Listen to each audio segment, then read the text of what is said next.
Ballon d'Or উঠবে Brazilian রাফিনহার হাতে, যার সামনে পাত্তাই পাচ্ছে না আর্জেন্টাইন লাউতারো মার্টিনেজ।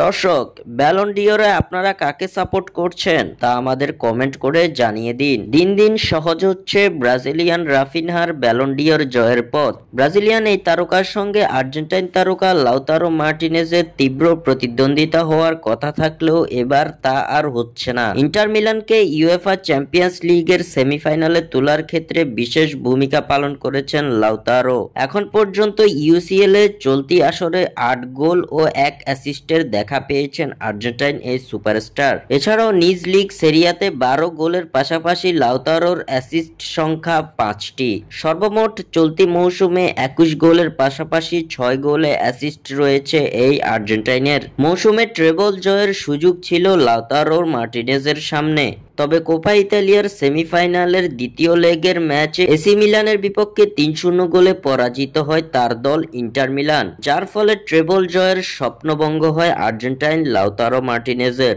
ব্যক্তিগত পারফরম্যান্সের পাশাপাশি যেখানে দলীয় পারফরম্যান্স বিবেচনা করা হয় সে জায়গায় পিছিয়ে পড়েছে লাউতারো মার্টিনেজ। অন্যদিকে এখনো বার্সেলোনার হয়ে ট্রেবল জয়ের সুযোগ রয়েছে ব্রাজিলিয়ান তারকা রাফিনহার সামনে। কোপা দেল রের ফাইনালে চিরপ্রতিদ্বন্দ্বী রিয়াল মাদ্রিদকে হারাতে পারলে এরপর লা লিগা ও ইউএফা চ্যাম্পিয়ন্স লিগের শিরোপা জেতার সুযোগ থাকবে রাফিনহার সামনে। চলতি মৌসুমে এখন পর্যন্ত রাফিনহা 30 গোল করার পাশাপাশি 23 গোলে অ্যাসিস্ট করেছেন, অর্থাৎ সরাসরি 53 গোলে জড়িত আছে ব্রাজিলিয়ানের নাম। ব্যক্তিগত পারফরম্যান্সের পাশাপাশি দলীয় পারফরম্যান্সও বাজিমাত করতে পারে রাফিনহা, যা তাকে এগিয়ে নিয়ে যাবে ব্যালন ডি'অর জয়ের দিকে।